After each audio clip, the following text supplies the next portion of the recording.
พระองค์สมเด็จพระธรรมิกราชาธิราชเจ้าผู้ทรงพระคุณอันประเสริฐ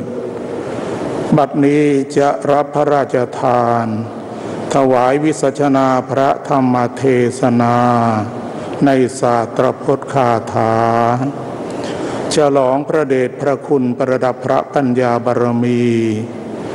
ถ้ารับพระราชทานถวายวิสัชนาไปมิได้ต้องตามโวหาระอรรถาธิบายในพระธรรมเทศนาณบทใดบทหนึ่งก็ดีขอพระเมตตาคุณพระกรุณาคุณและพระขันติคุณทรงพระกรุณาโปรดพระราชทานอภัยแก่อาตมะผู้มีสติปัญญาน้อยขอถวายพระพรนะโมตัสสะภะคะวะโตอะระหะโตสัมมาสัมพุทธัสสะนะโมตัสสะภะคะวะโตอะระหะโตสัมมาสัมพุทธัสสะนะโมตัสสะภะคะวะโตอะระหะโตสัมมาสัมพุทธัสสะอัปปมัตโตอุโภอัตเถอธิคันหาติปันดิโตทิฏเถธัมเมจะโยอัตโถโยจัตโถสัมปรายิโกอัฏฐาภิสมยาธิโรปันดิโตติปวุจจติบัดนี้จะรับพระราชทานถวายวิสัชนาพระธรรมเทศนาในศาสตรพจน์คาถาฉลองพระเดชพระคุณประดับพระปัญญาบารมีอนุรูปพระราชกุศลทักษิณานุปทานกิจที่สมเด็จบรมบพิตรผู้ทรงพระคุณอันประเสริฐได้เสด็จพระราชดำเนินเนื่องในพระราชพิธีบำเพ็ญพระราชกุศลอันเป็นส่วนบุรพภาคในการออกพระเมรุมาตรพระราชพิธีถวายพระเพลิงพระบรมศพพระบาทสมเด็จพระปรมินทรมหาภูมิพลอดุลยเดชบรมนาถบพิตรในพระบรมโกศผู้ทรงพระคุณอันประเสริฐพร้อมด้วยพระบรมวงศานุวงศ์ข้าราชการพระสงฆ์นิกรทุกหมู่เหล่าณโอกาสนี้ซึ่งสำเร็จด้วยอำนาจพระกตัญญูกตเวทิตาธรรมเป็นปัจจัยตามในแห่งกุศลวิธีที่บัณฑิตในพระพุทธศาสนาได้ยึดถือปฏิบัติสืบต่อเป็นลำดับมา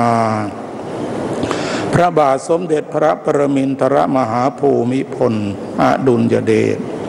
บรมนาถบพิตรในพระบรมโกศผู้ทรงพระคุณอันประเสริฐพระองค์นั้น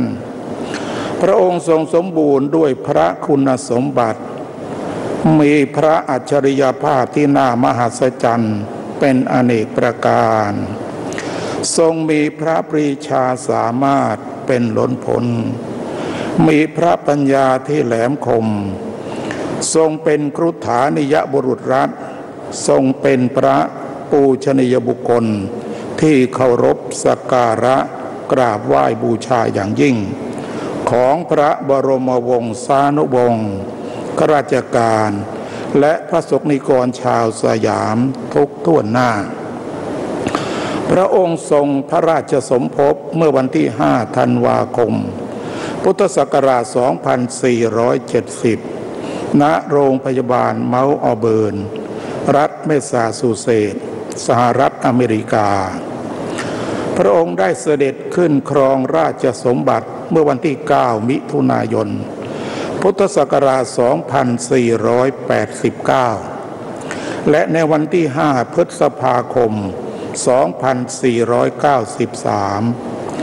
ได้ทรงพระกรุณาโปรดเกล้าโปรดกระหม่อม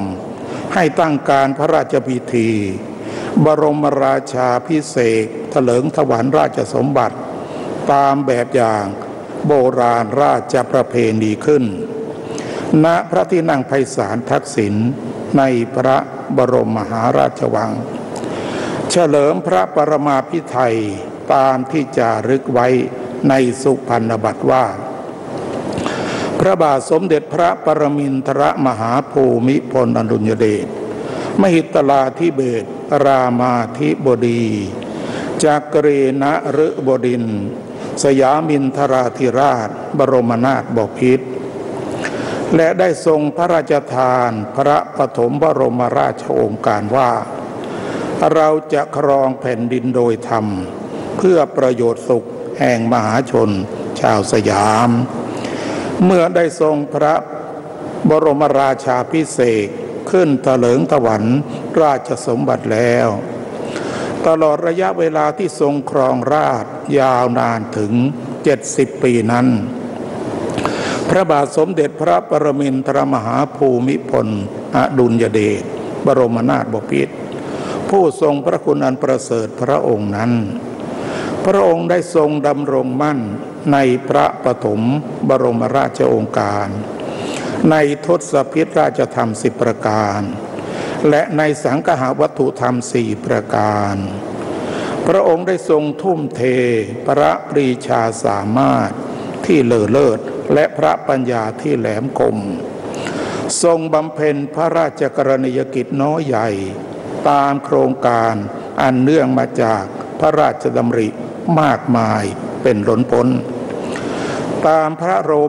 ระราโชบายการปกครองประเทศที่ชาญฉลาดและมหัศจรรย์ยิ่งนักและด้วยศาสตร์ของพระราชาสู่การพัฒนาที่ยั่งยืนนี้เองจึงเป็นเหตุให้ทั้งฝ่ายพุทธจักรและฝ่ายราชอาณาจักรได้รับการพัฒนาให้เจริญรุ่งเรืองอย่างยั่งยืนถาวรในทุกด้านทำให้ประเทศชาติของเราได้ยืนอยู่เคียงบ่าเคียงไหลกับนานาอารยประเทศทั่วโลกทั้งพระราชกรณียกิจน้อยใหญ่เพื่อทรงบำบัดทุกข์บำรุงสุขทั้งเพื่อช่วยยกระดับความเป็นอยู่ของพระสงฆ์นิกรให้ดีขึ้นให้อยู่ดีกินดีดำรงชีวิตอยู่อย่างพอเพียงและเพื่อพัฒนาประเทศชาติให้เจริญรุ่งเรืองอย่างยั่งยืนในทุกด้านเหล่านั้นก็ทรงบำเพ็ญด้วยพระวิริยะพระอุตสาหะที่สูงส่งโดยไม่ได้ทรงคำนึงถึงประโยชน์สุขส่วนพระองค์เลยแม้แต่น้อยที่เป็นทั้งนี้ก็เพราะพระองค์นั้นทรงเป็นพ่อของชาติทรงเป็นจอมปราชญ์ของแผ่นดิน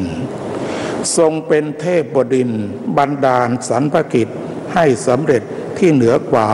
จะบรรยายและพระองค์ทรงเป็นจอมราชันผู้ยิ่งใหญ่แห่งวารีด้วยเหตุนี้สัพพกรณียกิจอันเป็นคุณูปการน้อยใหญ่จึงสำเร็จได้ดังพระราชประสงค์ทุกประการทั้งเป็นคุณูปการที่ซาบซึ้งตรึงใจสถิตมั่นเหนือเกล้าเหนือกระหม่อมของพระสงฆ์นิกรชาวไทยทุกหมู่เหล่าไปชั่วนิรันดร์นี่แหละเป็นมูลเหตุที่สำคัญให้นานาอารยประเทศทั่วโลกต่างยกย่องเชิดชูพระเกียรติยศพระเกียรติศักดิ์พระเกียรติคุณทูลเกล้าถวายปริญญาบัตรและรางวัลดีเด่นของโลกเป็นที่ประจักษ์และที่นับว่าเป็นวันสำคัญเป็นที่ภาคภูมิใจของชาวไทยทั้งประเทศอีกวันหนึ่งก็คือเมื่อวันที่26 กันยายน 2560เป็นวันที่องค์การยูเนสโกได้จัดประชุมเพื่อเทิดพระเกียรติประกาศพระเกียรติศักดิ์พระเกียรติคุณถวายราชสดุดีแด่พระองค์ท่านว่าทรงเป็นพระมหากษัตริย์นักพัฒนาทรงเป็นผู้นำด้านสันติภาพของโลกอันนับเป็นความปีติภาคภูมิใจเป็นล้นพ้นของปวงชนชาวไทยทั่วประเทศ โดยทั่วหน้าได้ชื่อว่าพระองค์ทรงเป็นพระมหากษัตริย์ที่มีอัจฉริยภาพด้านกีฬาที่มหัศจรรย์กว่าพระมหากษัตริย์ทุกประเทศในโลกได้ชื่อว่าพระองค์ทรงเป็นพระมหากษัตริย์ที่ยิ่งกว่าพระมหากษัตริย์ที่ทรงครองราชย์ยาวนานที่สุดในโลกได้ชื่อว่าพระองค์ทรงเป็นพระมหากษัตริย์นักพัฒนาที่ทรงบำเพ็ญพระราชกรณียกิจน้อยใหญ่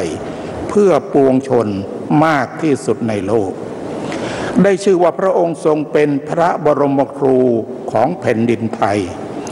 ทรงเป็นที่สักการะบูชาอย่างยิ่ง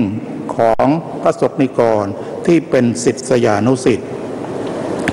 ได้ชื่อว่าพระองค์ทรงเป็นพระมิ่งมิตรมหามงคลสูงสุด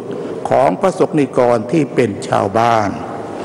ได้ชื่อว่าพระองค์ทรงประสานพลังสามัคคีเป็นศูนย์รวมใจเสมือนหนึ่งปราการที่แข็งแกร่งของคนในชาติได้ชื่อว่าพระองค์ทรงเป็นศาสนทายาททรงเป็นเอกอัครศาสนูปถัมภกที่เลอเลิศเกินกว่าคำบรรยายได้ชื่อว่าพระองค์ทรงเป็นแบบอย่างที่ยิ่งใหญ่ของพระมหากษัตริย์หรือผู้นำประเทศที่ควรยึดถือในการบำเพ็ญพระราชกรณียกิจเพื่อส่วนรวมและได้ชื่อว่าพระองค์ทรงควรอย่างยิ่งที่จะได้รับพระราชสมัญญาพระนามว่าอภิปูชนียบุคคลที่ควรแก่การกราบไหว้เคารพสักการะบูชาของมหาชนโดยแท้ทุกประการพระบาทสมเด็จพระปรมินทรมหาภูมิพลอดุลยเดชบรมนาถบพิตรพระองค์นั้นพระองค์ได้เสด็จสวรรคตสู่สวรรคาลัยเมื่อวันพฤหัสบดีที่13ตุลาคม2559เวลา 15:52 นาทีณโรงพยาบาลศิริราชด้วยพระอาการอันสงบสิริพระชนพรรษาปีที่89และในวันศุกร์ที่14ตุลาคม2559เวลา 17 นาฬิกาสมเด็จพระบรมโอรสาธิราชสยามกุฎราชกุมารได้เสด็จพระราชดำเนินทรงประกอบพระราชพิธีถวายน้ำสงฆ์พระบรมศพณพระที่นั่งพิมานรัตยาในพระบรมมหาราชวังแล้วอัญเชิญพระบรมศพประดิษฐานณพระที่นั่งดุสิตมหาปราสาทในพระบรมมหาราชวังพร้อมทั้งได้ทรงบำเพ็ญพระราชกุศลเป็นพิเศษน้อมถวายพระบรมศพโดยได้เสด็จทรงทอดผ้าไตรเที่ยวแรก10 ไตรพระสงฆ์10 รูปสดับปกรณ์แล้วเสด็จทรงทอดผ้าไตรอีก9 เที่ยวละ10 ไตรรวมพระสงฆ์สดับปกรณ์ทั้งสิ้น100 รูปต่อจากนั้นก็ได้เสด็จไปทรงจุดธูปเทียนเครื่องบูชากบะมุกที่หน้าเตียงพระสวดพระอภิธรรมแล้วเสด็จพระราชดำเนินกลับสำหรับในการบำเพ็ญพระราชกุศลน้อมถวายพระบรมศพปรากฏตามหมายกำหนดการพระพิธีธรรมสวดพระอภิธรรมประจำวันน้อมถวายตลอด100 วันดังนี้เวลา 6 นาฬิกาพระพิธีธรรมสวดพระอภิธรรมและประโคมย่ำยามเวลา 7 นาฬิกาพระพิธีธรรมรับพระราชทานฉันเช้าเวลา 9 นาฬิกาพระพิธีธรรมสวดพระอภิธรรมและประโคมย่ำยามเวลา 11 นาฬิกาพระพิธีธรรมสวดพระอภิธรรมฉันตาหารเพลเวลา 12 นาฬิกาพระพิธีธรรมสวดพระอภิธรรมและประโคมย่ำยามเวลา 15 นาฬิกาพระพิธีธรรมสวดพระอภิธรรมและประโคมย่ำยามเวลา 18 นาฬิกาประโคมย่ำยามเวลา 19 นาฬิกาพระพิธีธรรมสวดพระอภิธรรมเวลา 21 นาฬิกาพระพิธีธรรมสวดพระอภิธรรม และประโคมย่ำยามและณพระที่นั่งดุสิตมหาปราสาทในพระบรมมหาราชวังนั้นสมเด็จบรมบพิตรผู้ทรงพระคุณอันประเสริฐก็ได้เสด็จพระราชดำเนินทรงบำเพ็ญพระราชกุศลน้อมถวายพระบรมศพโดยลำดับดังนี้บำเพ็ญพระราชกุศลสตมวาล7 วันวันพุธที่19 ตุลาคม 2559ทรงบำเพ็ญพระราชกุศลปัญญาสมวาปัณรสมวาล15 วันวันพฤหัสบดีที่27 ตุลาคม 2559ทรงบำเพ็ญพระราชกุศลปัญญาสมวาล50 วันวันพฤหัสบดีที่1 ธันวาคม 2559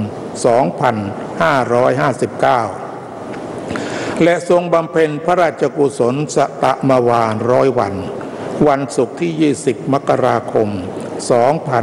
2560อันหนึ่งในการเสด็จสวรรคตสู่สวรรคาลัยของพระบาทสมเด็จพระปรมินทรมหาภูมิพลอดุลยเดชบรมนาถบพิตรผู้ทรงพระคุณอันประเสริฐเมื่อวันพฤหัสบดีที่13 ตุลาคม 2559นั้นถือได้ว่าเป็นวันที่ประเทศชาติและพระสงฆ์นิกรชาวไทยทั้งประเทศต้องประสบกับความสูญเสียครั้งยิ่งใหญ่เป็นวันที่ดวงใจของสยามประเทศทุกดวงดังจะสูญสลายไปสิ้นทั้งเป็นวันที่ทุกถิ่นทั่วไทยต่างเศร้าโศกเสียใจร่ำไห้ปริเทวนาการถวายอาลัยทรงเสด็จสู่สวรรคาลัยด้วยความจงรักภักดีโดยทั่วหน้าและด้วยพระมหากรุณาธิคุณเป็นล้นพ้นอย่างหาที่สุดมิได้เป็นเหตุให้ทุกวัดวาอารามพร้อมด้วยพระสงฆ์นิกรทั่วประเทศต่างร่วมแรงร่วมใจบำเพ็ญกุศลสวดพระอภิธรรมน้อมถวายพระบรมศพตลอดเวลา1 เดือนแต่วันเสด็จสวรรคตสู่สวรรคาลัยแต่บางวัดก็ร่วมแรงร่วมใจบำเพ็ญกุศลสวดพระอภิธรรม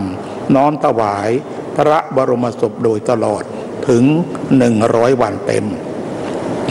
บางวัดก็มุ่งที่จะเพิ่มพูนบุญกุศลน้อมถวายให้มากยิ่งขึ้นไปกว่านั้นได้จัดการสวดพระอภิธรรมน้อมถวายโดยตลอดถึงวันออกพระเมรุมาตรก็มีและในการบำเพ็ญพระราชกุศล50 วันและครบ100 วันน้อมถวายพระบรมศพนั้นเหล่าข้าราชการพร้อมด้วยคณะสงฆ์ทุกจังหวัดทั่วประเทศก็ได้ร่วมใจกันจัดให้มีการอุปสมบทหมู่เพื่อน้อมถวายเป็นพระราชกุศลจังหวัดละ89 รูปรวม77 จังหวัดแต่ที่น่ามหัศจรรย์ที่ต้องจารึกไว้ในดวงใจของปวงชนชาวไทยทุกดวงอย่างไม่มีวันลืมเลือนนั่นก็คือพระองค์ท่านทรงเป็นศูนย์รวมใจทรงเป็นศูนย์รวมการทำความดีด้วยใจของพระสงฆ์นิกรชาวไทยทั้งประเทศเพื่อน้อมถวายพ่อหลวงเป็นที่ประจักษ์ทั่วโลกทั้งนี้ก็เพราะพระบาทสมเด็จพระปรมินทรมหาภูมิพลอดุลยเดชบรมนาถบพิตรในพระบรมโกศพระองค์นั้นพระองค์ทรงกอบด้วยพระคุณธรรมที่สำคัญอย่างยิ่งในพระพุทธศาสนาคืออัปปมาทธรรมอันเป็นคุณธรรมที่บันดาลหิตานุหิตประโยชน์ให้สำเร็จได้ดังประสงค์สมตามพระนิพนธ์แห่งศาสตรพจน์คาถาที่ได้อัญเชิญมาเป็นนิเขปบทแห่งเทศนานี้ว่าอัปปมัตโตอุโภอัตเถอธิคันหาติปันดิโตเป็นอาทิความว่าผู้รู้ไม่ประมาทแล้วก็สามารถยึดประโยชน์ในปัจจุบันและประโยชน์ในโลกหน้าไว้ได้ และเพราะยึดประโยชน์ทั้งสองไว้ได้จึงเรียกว่าเป็นบัณฑิตดังนี้ความไม่ประมาทในศาสตรพจน์คาถานี้หมายถึงความมีสติคือระลึกได้ก่อนจะทำก่อนจะพูดก่อนจะคิดมีความรู้สึกนึกคิดในการสร้างคุณความดีในการสร้างสิ่งที่เป็นคุณสิ่งที่เป็นประโยชน์น้อยใหญ่เป็นคุณธรรมฝ่ายดีที่สำคัญและจำเป็นอย่างยิ่งที่ต้องให้มีในกิจการงานทุกๆอย่างเพราะเมื่อความไม่ประมาทพร้อมมูลแล้วการดำเนินกิจการงานทุกอย่างและการประพฤติปฏิบัติธรรมในทุกชั้นก็จะดำเนินไปโดยทางที่ชอบประกอบด้วยสุจริตจัดเป็นอัตตสัมมาปณิธิคือการตั้งตนไว้ดีไว้ชอบที่บัณฑิตนิยมจะเป็นคุณที่ช่วยเพิ่มพูนประโยชน์ทั้งในโลกนี้ในโลกหน้าและประโยชน์ที่ยอดเยี่ยมคือพระนิพพานให้สำเร็จได้ดังประสงค์เพราะเหตุที่ความไม่ประมาทเป็นคุณธรรมที่เป็นยอดของความดีดังนี้พระผู้มีพระภาคเจ้าจึงตรัสว่าเป็นคุณธรรมที่ควรเพิ่มพูนให้มีในกิจการทุกอย่างโดยแน่แท้และผู้ที่ไม่ประมาทแล้วนั้นถึงแม้จะสิ้นชีพวายชนไปแล้วก็ยังชื่อว่าได้ทิ้งสิ่งที่ดีงามไว้เป็นอนุสรณ์อวดแก่ชาวโลกจึงได้ชื่อว่าเป็นผู้ไม่ตายหรือเป็นผู้ที่ชื่อว่าตายเพื่ออยู่ส่วนผู้ที่ประมาทแล้วเมื่อสิ้นชีพไปแล้วก็แล้วกันไม่ได้ทิ้งสิ่งที่ดีงามอะไรไว้อวดแก่ชาวโลกเลยจะทิ้งก็แต่ความวิบัติย่อยยับต่างๆไว้อวดแก่ชาวโลกที่ตนอาศัยเกิดมาอย่างมากมายเพราะฉะนั้นผู้ที่ประมาทแล้วนั้นจึงชื่อว่าเหมือนกับคนที่ตายไปแล้วหรือได้ชื่อว่าอยู่เพื่อตายโดยแน่แท้ด้วยประการฉะนี้พระบาทสมเด็จพระปรมินทรมหาภูมิพลอดุลยเดชบรมนาถบพิตรในพระบรมโกศผู้ทรงพระคุณอันประเสริฐพระองค์นั้นเพราะเหตุที่พระองค์ทรงดำรงมั่นในพระปฐมบรมราชโองการในทศพิธราชธรรมในสังฆาวัตถุธรรม4ประการและได้ทรงดำรงมั่นในพระคุณธรรมที่สำคัญอย่างยิ่งในพระพุทธศาสนาคืออัปปมาทธรรมดังรับพระราชทานถวายวิสัชนามาอย่างพร้อมมูลบริบูรณ์ทุกประการจึงเป็นคุณอเนกอนันต์เป็นปัจจัยให้พระองค์ได้ทรงบำเพ็ญพระราชกรณียกิจน้อยใหญ่ที่เป็นบุญเป็นกุศลเพื่อหิตานุหิตประโยชน์แก่พระสงฆ์นิกรประเทศชาติและพระศาสนาอย่างแผ่ไพศาลเป็นปัจจัยช่วยประสานพลังสามัคคีธรรมยึดเหนี่ยวน้ำใจของพระสงฆ์นิกรชาวไทยทุกหมู่เหล่าสืบมาจนถึงทุกวันนี้อย่างไม่มีวันเสื่อมคลายบัดนี้ถึงแม้ว่าพระองค์ท่านจะได้เสด็จสวรรคตสู่สวรรคาลัยไปแล้วก็ตามแต่พระเกียรติยศพระเกียรติศักดิ์พระเกียรติคุณของพระองค์ท่านก็ยังปรากฏขจรขจายท่วมท้นเหนือเกล้าเหนือกระหม่อมของพระสงฆ์นิกรชาวไทยทุกหมู่เหล่าโดยการประดิษฐานพระบรมฉายาลักษณ์หรือพระบรมฉายาธิสลักษณ์พร้อมด้วยข้อความที่ว่าทะสถิตในดวงใจทั่วนิรันดร์ขอเป็นข้ารองพระบาททุกชาติไปและปวงข้าพระพุทธเจ้าสำนึกในพระมหากรุณาธิคุณเป็นล้นพ้นอย่างหาที่สุดไม่ได้ดังนี้เป็นต้นที่ปรากฏกระจายไปทั่วภูมิภาคของประเทศเพื่อน้อมรำลึกถวายอาลัย และทุกๆวันนับแต่วันที่ทางราชการอนุญาตให้เข้าถวายสักการะพระบรมศพได้มวลมหาชนทั่วทุกสารทิศต่างหลั่งไหลมาอย่างมืดฟ้ามัวดิน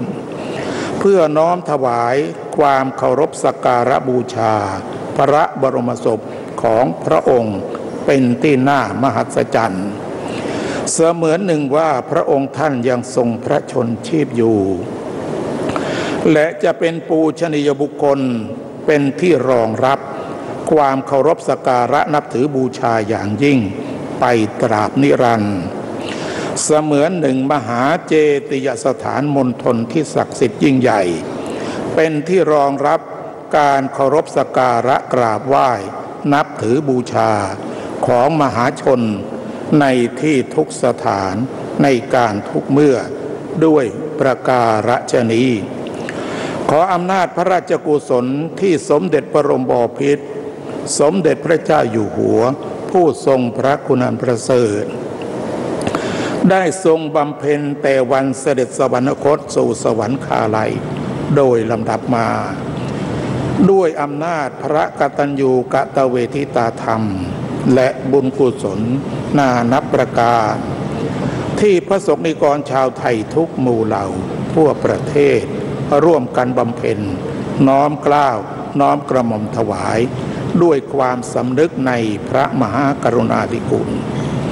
ด้วยความจงรักภักดีเป็นล้นพ้นจงรวมเป็นผลสำเร็จเป็นปัตตานุโมทนามัยน้อมถวายแด่พระบาทสมเด็จพระปรมินทรมหาภูมิพลอดุลยเดช